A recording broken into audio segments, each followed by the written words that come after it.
Let's talk about all that news happening in the National Football League. So you guys know that over in March, over the past couple of weeks, we have brought on great guests like my buddy Brandon Larador. We have brought on the great Joey Schneider. We're going to be bringing on Josh Unger.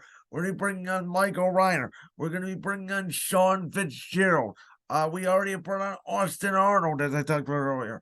All these guys have been talking about the NFL free agency, NBA stuff, who's going to make it out of the East and the West of the NBA, MLB, the new rule changes, wrestling when it comes to the WWE sale, WrestleMania 39.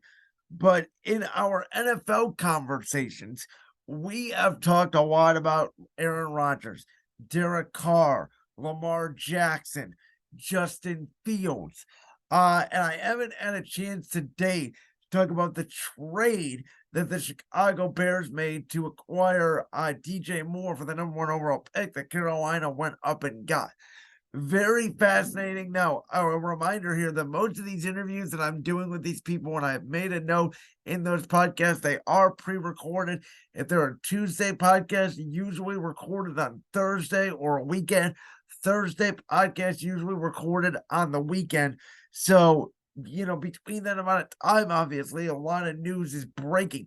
But with so much happening in the sports world, I wanted to give March, obviously, one of the biggest marches ever, as I've been saying on the podcast in the history of sports, I believe. I wanted to bring on guests to really give you guys a great perspective of everything going on in the sports world. But the NFL has been crazy, obviously, and I love what the Bears did, and I also like that they did not pay David Montgomery a lot. I think that's a great addition for Detroit, by the way, to bring him on. But to bring in DJ Moore, you still have Cole Kmet. And to get what Chicago got for that number one pick, that's absolutely what they needed to do. I'm not so sure about paying TJ Edwards and Tremaine Edmonds big money at linebacker, though I love TJ Edwards, obviously, at this point now, a former Philadelphia Eagle.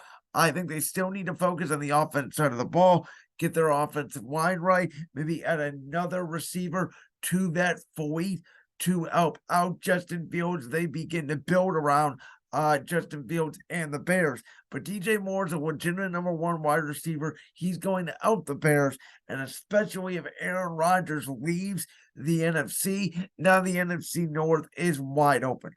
Listen, I don't know what Aaron Rodgers is going to do. The Jets have obviously signed Allen Lazard.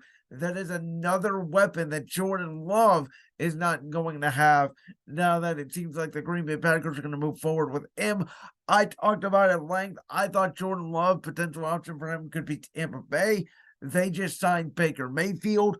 But listen, Aaron Rodgers and these demands when it comes to the Jets to me are outrageous. Randall Cobb is over the hill. Mercedes Lewis is obviously just a blocking tight end. He's a veteran. They did get Lazard. Odell Beckham to me is going to cost too much money. So I like the addition of Lazard.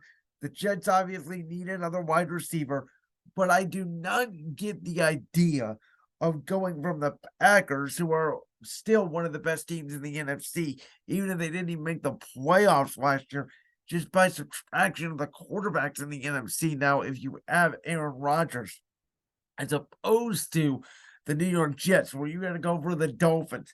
Jalen Ramsey was a phenomenal, fantastic sighting. I think at one point in April here, once we get through sort of WrestleMania and March Madness and everything going on, we're going to have to go back and talk a lot about these free agency moves and do a big dive into who got better, who got worse, and the additions and the subtractions, because there's so much going on.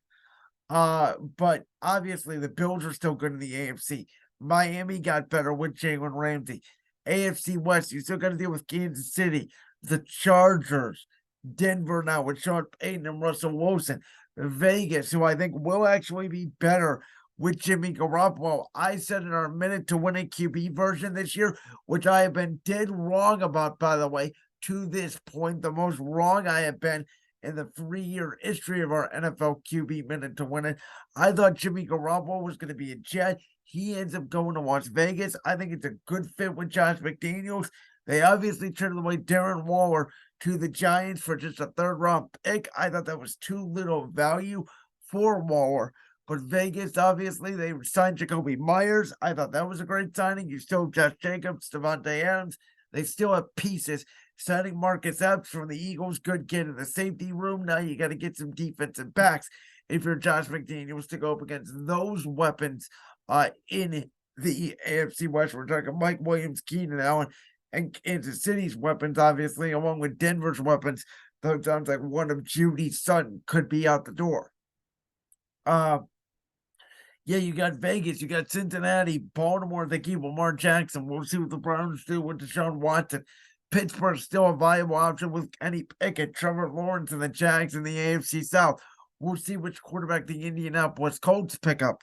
So my point is, there's a lot of competition in the AFC, and I'm not so sure the Jets are maybe an 11th or 12th seed. I don't even know if they are a playoff team. They may be at best third in their division, even with Aaron Rodgers at quarterback. Where Green Bay, on the other hand, I don't trust Minnesota. I don't think they're going to be as good as last year. Detroit is good, but they're still rebuilding a little bit. Same thing can be said about the Chicago Bears. Dallas got better. The addition of Stephon Gilmore, I'll give Dallas that. I like San Francisco's addition of Javon Hargrave. NFC South, Baker Mayfield and Derek Carr are quarterbacks. They're better than what they had, but those teams are still not great.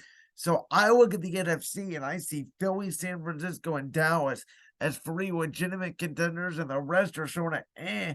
And if Green Bay would have kept Lazard and just sort of fixed their receiving issues, maybe gotten an extra defensive back, I think Green Bay could have been a viable option in the NFC again.